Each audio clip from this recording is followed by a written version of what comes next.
Entrou em efeito nessa semana lá no Canadá um banimento de compra, venda ou transferência de posse de handguns, armas pequenas, né? Não conta fuzil e tudo mais, como parte de um grande esforço do governo canadense de restringir direitos de armas. E a gente tem que ficar muito atento nisso aí, porque a desculpa é estapafúrdia, não tem base de dados, e na verdade é sobre outra coisa.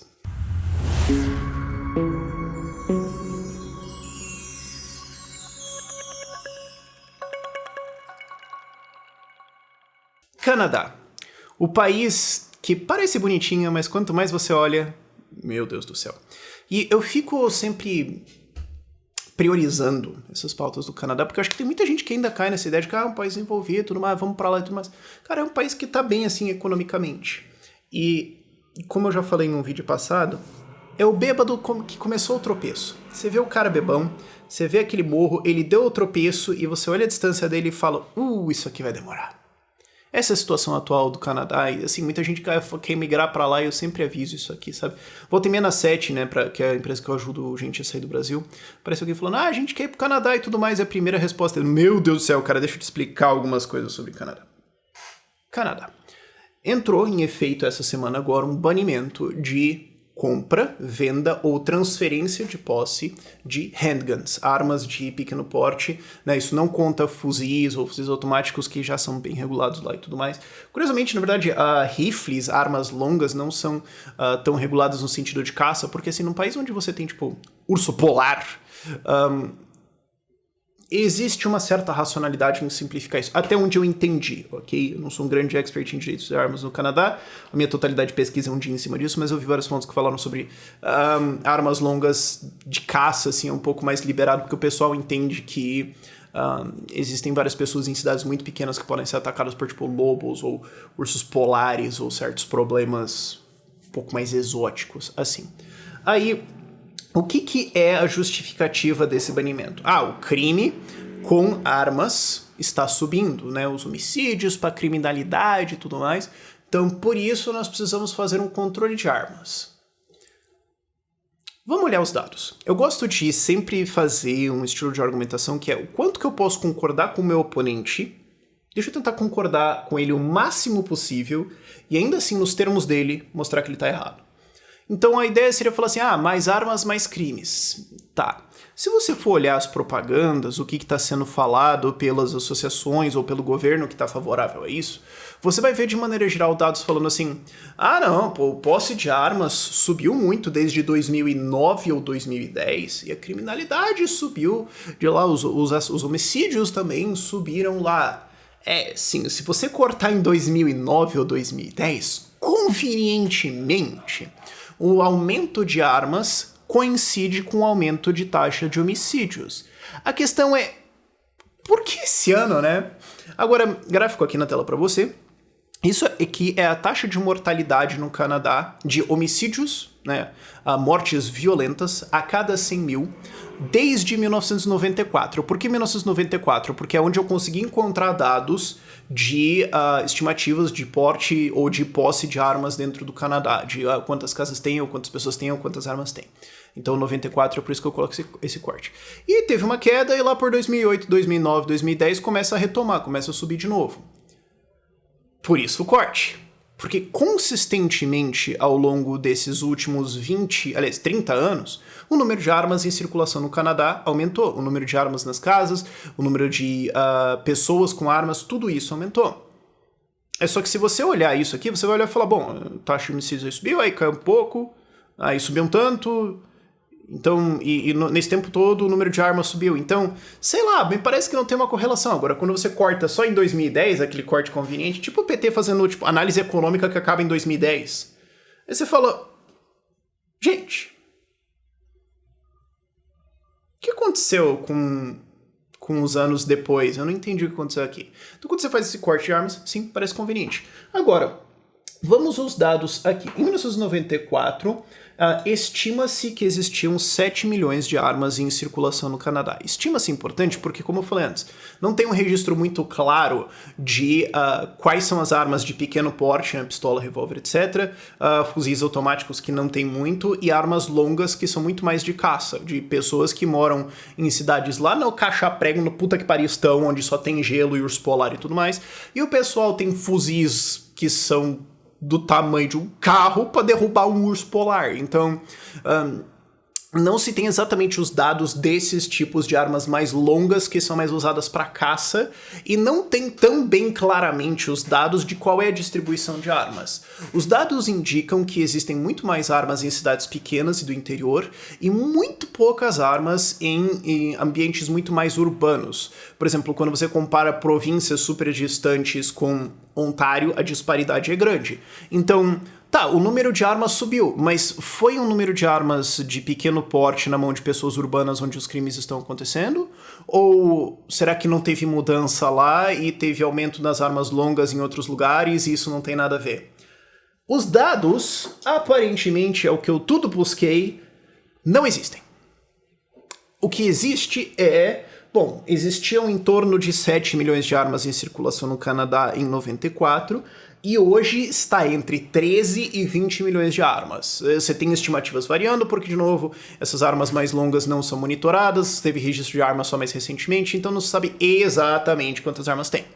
Mas a concordância, apesar de todas as estimativas no começo dos anos 90 eram ao redor de 7, as estimativas agora são ao redor de 12, 13, 14 a 20 milhões. Aumentou, ninguém discorda disso. E nesse período você teve aumento e queda de taxas de mortes. Então existe relação? Já começou a ficar bem difícil de dizer isso. Especialmente dado o fato que basicamente não tem muitos dados sobre. Dados sobre a porte de armas pequenas, de armas de mão, né, pistolas ou revólveres, são meio recentes e a gente não tem estudos de correlação disso aí muito consolidados. Então, dá para você honestamente fazer o argumento de que nós tivemos mais armas aonde estão acontecendo os crimes e isso causou um aumento de criminalidade? Não. O argumento que você poderia fazer é, bom, o número de armas na nação como um todo subiu e a taxa de homicídios ficou consideravelmente estável ao longo desses últimos 30 anos. Oscilou de 2 e um pouquinho, para 1 e um pouquinho, para agora 2. Então você tem uma margem de erro que vai de 1,5 a 2,5, sendo que no Brasil agora é 22, e isso agora no Brasil é o menor número na última década, chegou a 30 no auge do governo PT. Então, assim... não, eles não têm um problema de violência. Não, eles não têm um problema de homicídio. Não existe uma epidemia de homicídio ou crime ou assassinatos. Isso não está refletido nas estatísticas. E eu nunca estive no Canadá, mas eu já estive na Estônia. A taxa de homicídios na Estônia é 3 a cada 100. No Canadá, 2. Agora que subiu. Eu tava em 1,5 antes. Eu estive preocupado na Estônia, porque um dia a gente tava na Old Town, tava com uns amigos, alguns estonianos, alguns brasileiros, e eu já tinha tomado uma quantidade não razoável de chopp. Eu tava experimentando qual que é essa do país, né? Tem que conhecer a cultura dos caras.